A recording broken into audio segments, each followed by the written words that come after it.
saya Agustinus. Mari kita kenal Alkitab, karena Alkitab pembimbing hidup.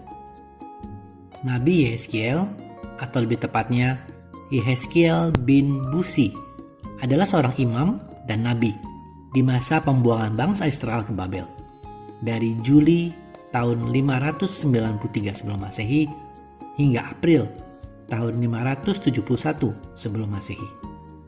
Nama Yehezkiel kurang lebih berarti yang akan menjadi kuat karena Allah atau yang akan dikuatkan oleh Allah. Kitab Yehezkiel umumnya berisi nubuatan-nubuatan kepada orang Israel di Yerusalem ataupun yang dalam pembuangan di Babel. Dipisahkan dalam 4 bagian. Pasal 1-3 tentang penglihatan akan Allah dan panggilan Yehezkiel untuk melayani. Pasal 4-24 tentang penghakiman atas Yerusalem. Pasal 25-32 tentang mempermaklukkan penghakiman atas bangsa-bangsa. Dan pasal 33-48 tentang penglihatan Israel zaman akhir. Tujuan utama dari kitab Yehezkiel adalah supaya umat Tuhan sadar akan dosa dan bertobat serta kembali kepada Tuhan. Nabi Yehezkiel ingin membantu saudara-saudara sebangsanya belajar dari kesalahan mereka dan mengajarkan kita untuk taat terhadap panggilan Allah dalam kehidupan pribadi kita. Salah satu penglihatan atau renungan yang ingin kita renungan bersama pada hari ini diambil dari Yehezkiel 15 ayat 1-8 berikut ini. Lalu datanglah firman Tuhan kepadaku, hai anak manusia, apakah kelebihan kayu anggur dari semua kayu yang buahnya seperti anggur yang tumbuh di antara kayu-kayu di hutan? Apakah orang mengambil kayunya untuk membuat sesuatu daripadanya? Ataukah membuat gantungan daripadanya untuk menggantungkan segala macam perkakas padanya? Sungguh, kayu itu dilemparkan ke dalam api untuk dibakar. Kedua ujungnya habis dimakan api, dan tengah-tengahnya sedang menyala. Bergunakah lagi untuk membuat sesuatu? Lihat, sedangkan waktu ia masih utuh, tidak dipakai untuk sesuatu, apalagi sesudah dimakan api dan terbakar. Apakah masih dapat lagi dipakai untuk sesuatu? Oleh sebab itu, beginilah firman Allah, seperti kayu anggur di antara kayu-kayu di hutan, yang kulemparkan ke dalam api untuk dibakar.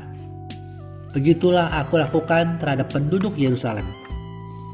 Aku sendiri akan menentang mereka. Walaupun mereka luput dari api, tetapi api akan memakan mereka. Dan kamu akan mengetahui bahwa akulah Tuhan pada saat aku menentang mereka. Dan akulah menjadikan negeri itu sunyi sepi, oleh karena mereka berubah setia. Demikianlah firman Tuhan Allah. Teman-teman, pesan ini jelas mengingatkan kayu pohon anggur, atau lebih tepatnya ranting-ranting, karena pohon anggur tidak mempunyai kayu yang berguna. Pohon anggur berguna karena buah anggur yang dihasilkannya. Tetapi tanpa buah, ranting pohon anggur tidak ada gunanya dan akan dibuang ke dalam api. Kita semua adalah ranting-ranting dari pohon anggur, dan Tuhan memberikan segala hal dalam hidup kita agar kita bisa berbuah. Dimulai dari buah pertobatan, kemudian buah roh, dan akhirnya buah jiwa-jiwa. Inilah yang menjadi tujuan Tuhan dalam hidup kita.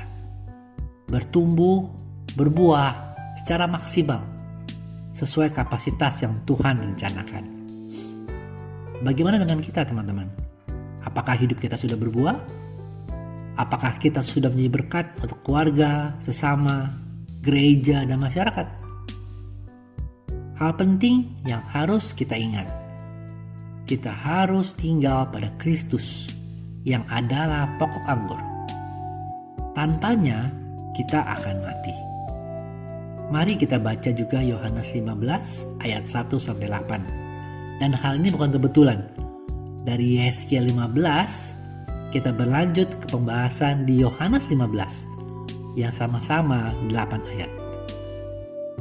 Akulah pokok anggur yang benar dan Bapakkulah pengusahanya.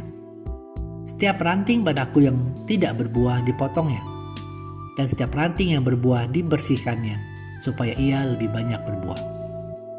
Kamu memang sudah bersih karena firman yang telah kukatakan kepadamu. Tinggallah di dalam aku, dan aku di dalam kamu. Sama seperti ranting tidak dapat berbuah dari dirinya sendiri, kalau ia tidak tinggal pada pokok anggur.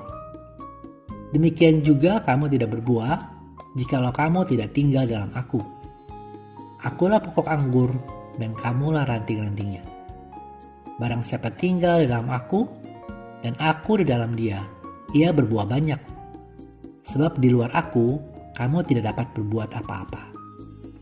Barang siapa tidak tinggal di dalam aku, ia dibuang keluar seperti ranting dan menjadi kering. Kemudian dikumpulkan orang dan dicampakkan ke dalam api, lalu dibakar. Jikalau kamu tinggal di dalam aku, dan firmanku tinggal di dalam kamu, mintalah apa saja yang kamu kehendaki, dan kamu akan menerimanya. Dalam hal inilah Bapakku dipermuliakan, yaitu jika kamu berbuah banyak, dan dengan demikian kamu adalah murid-muridku. Teman-teman, kita renungkan firman Tuhan yang kita dengar hari ini. Bukan kebetulan Anda mendengar firman Tuhan ini. Mari kita bertobat, meminta pemulihan kepada Tuhan, kembali kepada firman, doa, gereja dan komunitas, dan pelayanan, agar semua iman kita bisa bertumbuh dan mencapai potensi maksimal dan menghasilkan buah yang baik seturut rencana Tuhan. Terima kasih sudah menyaksikan. Mohon like dan subscribe untuk membantu channel ini bertumbuh dan firman Tuhan semakin diwartakan. Sampai bertemu pada video Kenal Alkitab Rabu depan. Kasih karunia Tuhan Yesus Kristus menyertai Anda sekalian.